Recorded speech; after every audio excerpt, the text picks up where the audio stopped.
ঐতিহাসিক সম্পদ বেদখলৰ বিৰুদ্ধে আহোম সেনা আৰু জয়া বাহিনীৰ উত্তাল প্ৰতিবাদ যমুনা মৰিবিল ৰূপহীজান ৰংঘৰ আৰু তলাতল ঘৰৰ চৌহদ বেদখলমুক্ত নকৰিলে জংগী আন্দোলনৰ হুংকাৰ শিৱসাগৰৰ ঐতিহাসিক যমুনা মৰিবিল ৰূপহীজান ৰংঘৰৰ চৌহদ আৰু তলাতল ঘৰৰ চৌহদত দীৰ্ঘদিন ধৰি চলি থকা বেদখলৰ বিৰুদ্ধে আজিৰ দিনটো দলমুখ চাৰিআলিত আহোম সেনা আৰু জয়া বাহিনীয়ে উত্তাল প্ৰতিবাদ সাব্যস্ত কৰে প্ৰতিবাদত অংশগ্ৰহণ কৰা আহোম সেনাৰ শতাধিক কৰ্মী আৰু বিষয়ববীয়াই ঐতিহাসিক সম্পদৰ ওপৰত হোৱা বেদখল বন্ধ কৰক ঐতিহাসিক চৰকাৰী সংৰক্ষিত ভূমি যমুনা মৰিবিল ৰূপহীজান বেদখলমুক্ত কৰক আহোম সেনা জিন্দাবাদ আদি শ্লোগানেৰে পৰিৱেশ উত্তাল কৰি তোলে প্ৰতিবাদকাৰীয়ে অভিযোগ তোলে যে শিৱসাগৰৰ গৌৰৱ বহন কৰা এই ঐতিহাসিক স্থানসমূহ বছৰ বছৰ ধৰি প্ৰভাৱশালী বেদখলকাৰীৰ দখলত থকাৰ ফলত সম্পদৰ সুৰক্ষা আৰু সংৰক্ষণৰ ক্ষেত্ৰত ভয়ংকৰ সংকটৰ সৃষ্টি হৈছে আহোম সেনা আৰু জয়া বাহিনীয়ে স্পষ্টভাৱে সতৰ্ক কৰে যে যদি অচিৰে এই ঐতিহাসিক সম্পদসমূহ বেদখলমুক্ত কৰাৰ বাবে প্ৰশাসনে কাৰ্যকৰী ব্যৱস্থা গ্ৰহণ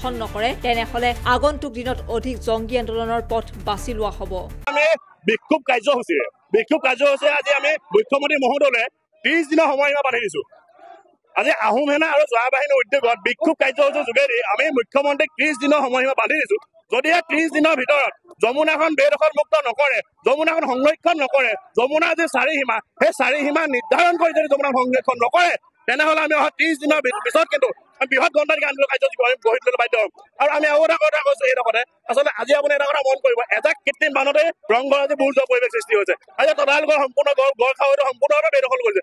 এটা কথা বুজি পোৱা নাই বাৰে প্ৰতি আমি বিভাগীয় কৰ্তৃপক্ষক অৱগত কৰি আহিছো জনাই অহাৰ পিছতো বৰ্তমান সময়লৈকে তেওঁলোক চকুমুঠা খুলি কিয় বাহুত হৈ আছে তেওঁলোকে আওকাণ কিয় কৰি আছে সেইটো অতিকে পৰিতাপৰ বিষয় আমাক চাউচাসকলে যিটো সেই সম্পদসমূহ আমি কেতিয়া ধ্বংস কৰালৈ যাব দিব নোৱাৰো কিন্তু আমি আজি বিক্ষোভ কাৰ্যৰ যোগেদি সেইটো আৰম্ভণিহে বিক্ষোভ কাৰ্যৰ যোগেদি আমি এটা কথা জনাই দিব বিচাৰিছো এইসমূহ সম্পদ আমাৰ হয় এইসমূহ সম্পদ শিৱসাগৰবাসী হয় এইসমূহ সম্পদ অসমবাসী হয় এইসমূহ সম্পদ কোনো কাৰণতে ধ্বংস হৈ যাব তাক আমি কেতিয়াও মানি নল'ম স্পষ্ট কথা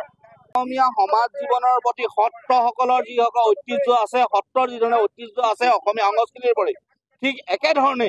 শিৱসাগৰত থকা অসংখ্য দৌল দেৱালয় আমাৰ যিটো ঐতিহ্য সেই ঐতিহ্যটো বহন কৰি ৰাখিছে প্ৰথম কথাটো হৈছে শিৱসাগৰৰ ঐতিহ্য বহনকাৰী যিমানবোৰ মঠ মন্দিৰ আছে মঠ মন্দিৰৰ লগতে তেওঁলোকৰ এই মঠ মন্দিৰবোৰৰ মানে জৈৱ বৈচিত্ৰ্য সংৰক্ষণ কৰাৰ লগতে সকলো ক্ষেত্ৰত এটা বস্তু আছে সেইটো হৈছে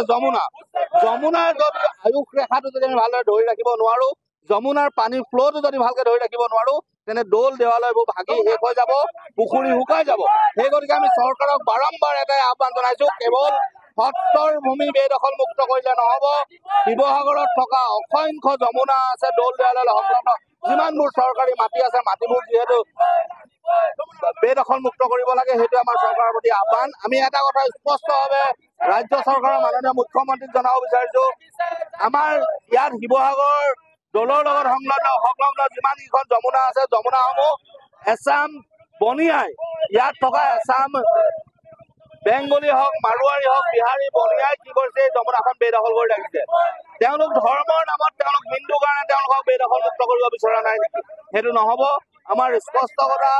যে এই দৌল দেৱালয়ৰ লগত সংলগ্ন যমুনা বেদখল মুক্ত কৰিব লাগিব তাৰ কাৰণে প্ৰয়োজন হলে আজি আমি ৰাজপথত কৈছো প্ৰয়োজন হলে কাইলৈ ডিচি কোৰ্টৰ ভিতৰত সোমাই ডিচি ফ্ৰণ্টত সোমাই আমি এই প্ৰতিবাদ কৰিম শিৱসাগৰৰ পৰা Farid Ali news desk report